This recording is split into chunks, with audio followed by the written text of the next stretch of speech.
விண்வெளியில் செயற்கைக்கோள்களை இணைக்கும் டாக்கிங் வெற்றி பெற்றிருக்கும் நிலையில் கடந்த முயற்சிகளில் நடந்திருக்கும் பின்னடைவுக்கு என்ன காரணம், இந்த முறை வெற்றி பெற்றதற்கு அடுத்த படிநிலை என்ன என்பன போன்ற விவரங்களை தருகிறார் செய்தியாளர் பாலவெற்றிவேல். நீங்கள் தொடரலாம். நன்றி வேதவள்ளி. விண்வெளியில் இணைந்த செயற்கைக்கோள்கள், வரலாற்றில் இணைந்த இந்தியா.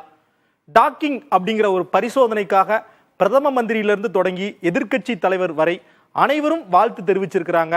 இந்த டாக்கிங் அப்படிங்கிற பரிசோதனைக்கு பின்னால் இருக்கின்ற தொழில்நுட்ப சூட்சமம் என்ன அப்படிங்கிறத தான் பார்க்க போறோம். இன்னைக்கு வெற்றி பெற்றிருந்தாலும் 3 முறை தாமதமானதற்கு பின்னால் இருக்கக்கூடிய சவால்கள், இன்று வெற்றி பெற்றதுக்கான காரணம் குறித்து தான் நம்ம விரிவாக பார்க்க போகிறோம். முதல்ல டாக்கிங் அப்படிங்கிற ஒரு எக்ஸ்பெரிமெண்ட். இதுல 2 செயற்கைக்கோள்களை இணைக்க வேண்டும். ஒன்று டார்கெட், மற்றொன்று சேசர். ஜனவரி 7ஆம் தேதி 2 செயற்கைக்கோள்களுமே 500 மீட்டர் இடைவெளியில நிலைநிறுத்தப்பட்டது. ஆனா 500 மீட்டர் டிஸ்டன்ஸ்ல இருக்கும்போது 2 செயற்கைக்கோள்களும் இணைவதற்கான சாத்தியக்கூறு ஏற்படவில்லை. இந்த ரெட் லைன் பார்க்கிறோம். 2 சிக்னலும் பொருந்தாத காரணத்தினால மற்றொரு நாள் ஒத்தி வைக்கலாம் என ஜனவரி 8ஆம் தேதிக்கு ஒத்தி வைக்கிறாங்க. அப்போ 500 மீட்டர்ல இருந்து 225 மீட்டராக சுருக்கப்படுது. 225 மீட்டருக்கு வந்த பிறகும் 2 செயற்கைக்கோள்களுக்கு இடையிலையும் அந்த ரெட் லைன் இருக்கிறத பார்க்கிறோம். ஏதோ ஒரு பிரச்சனை இருக்குது அப்படிங்கிறது மட்டும் தெரிய வருது. அடுத்ததாக 3வது ஒரு முயற்சி மேற்கொள்றாங்க. அது 225 மீட்டர்ல இருந்து வெறும் 3 மீட்டர் தொலைவு தான். ஜனவரி 12ஆம் தேதி மீண்டும் இடைவெளி குறைக்கப்படுது. ஆனா அந்த 3 மீட்டர் இடைவெளியில் இருக்கும்போது சேசர் என கூறப்படுகின்ற இந்த செயற்கைக்கோள்ல சென்சார் இன்டரப்ட், சென்சார்ல ஒரு பிரச்சனை இருக்கிறத இஸ்ரோ விஞ்ஞானிகள் கண்டுபிடிக்கிறாங்க.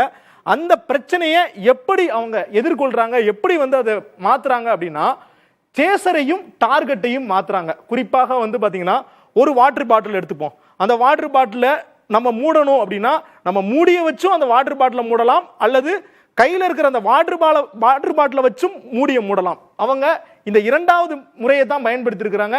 மீண்டும் என்ன பண்றாங்க அப்படின்னா, அதனோட டிஸ்டன்ஸ், அதாவது டார்கெட்டையும் சேசரையும் மீண்டும் அதனுடைய தொலைவை அதிகரிக்கிறாங்க. ஜனவரி 12ஆம் தேதிக்கு பிறகு பொங்கல் நம்ம செலிப்ரேட் பண்ணிக்கிட்டு இருக்க அந்த காலகட்டத்தில் 2.5 கிலோமீட்டர் அப்படிங்கிற ஒரு தூரத்திற்கு 2 செயற்கைக்கோள்களும் செல்லுது. அடுத்ததாக ஜனவரி 16ஆம் தேதி காலை 6 மணி அளவில் சேசரும் டார்கெட்டும் நெருங்குது.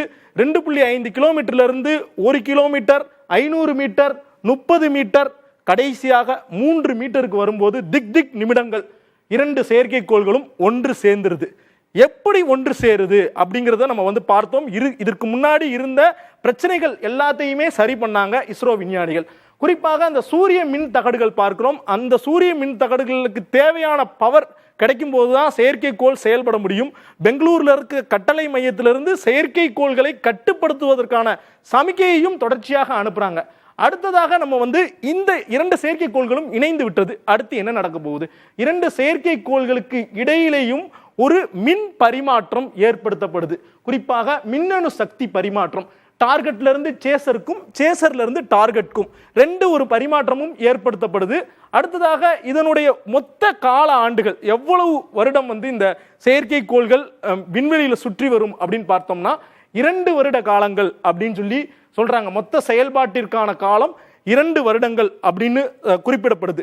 அடுத்ததாக இந்த ஒட்டுமொத்த திட்டத்தினுடைய நோக்கம் டாக்கிங் இயங்குதிறம். டாக்கிங்னா 2 செயற்கைக்கோள்களையும் சேர்த்தாச்சு. அடுத்து 2 செயற்கைக்கோள்களுக்கு இடையிலையும் மின்சாரம் மற்றும் தொலைத்தொடர்பு 2 கனெக்ஷன்ஸும் கொடுத்தாச்சு. அடுத்ததாக 2 செயற்கைக்கோள்களையும் பிரிய வைக்க வேண்டும். அதைத்தான் அன்டாக்கிங் அப்படிங்கிறாங்க. அந்த அன்டாக்கிங் எக்ஸ்பெரிமெண்ட்டையும் விரைவில் செய்ய போறாங்க. சரி, இந்த திட்டத்தினால இந்தியாவுக்கு என்ன லாபம்? மனிதர்களை விண்வெளிக்கு அனுப்பும் போது இந்த டாக்கிங் ரொம்ப முக்கியம். டாக்கிங் அதாவது ஒரு ஸ்பேஸ் கிராஃப்ட்ல மனிதனை மேலே கூட்டு போயிட்டு 2 செயற்கைக்கோள்களை இணைக்கிற மாதிரி 2 ஸ்பேஸ் கிராஃப்டை இணைச்சு அந்த குழாய் வழியாக மனிதர்களை அனுப்புறது அடுத்த கட்ட திட்டமாக இருக்குது. அடுத்ததாக சந்திரயான் 4 நிலாவிற்கு போய் மண் துகள்களை எடுத்து வரும்போது பூமிக்கு கொண்டு சேர்க்க வேண்டாமா? அப்போ அங்கிருந்து வரக்கூடிய மண் துகள்களை டிரான்ஸ்ஃபர் பண்றதுக்கான ஒரு எக்ஸ்பெரிமெண்டாகவும் இருக்குது. 3வதாக 2035ஆம் ஆண்டு இந்தியா அறிவித்துள்ள இந்திய விண்வெளி ஆய்வு மையத்தை கட்டமைப்பதற்கு இந்த டாக்கிங் அப்படிங்கிற எக்ஸ்பெரிமெண்ட் உபயோகமாக இருக்கும் என கூறப்படுகிறது. அமெரிக்கா, ரஷ்யா, சீனாவிற்கு பிறகாக இந்தியா இத்தகைய ஒரு வரலாற்று சாதனையை இன்று படைத்திருக்கிறது.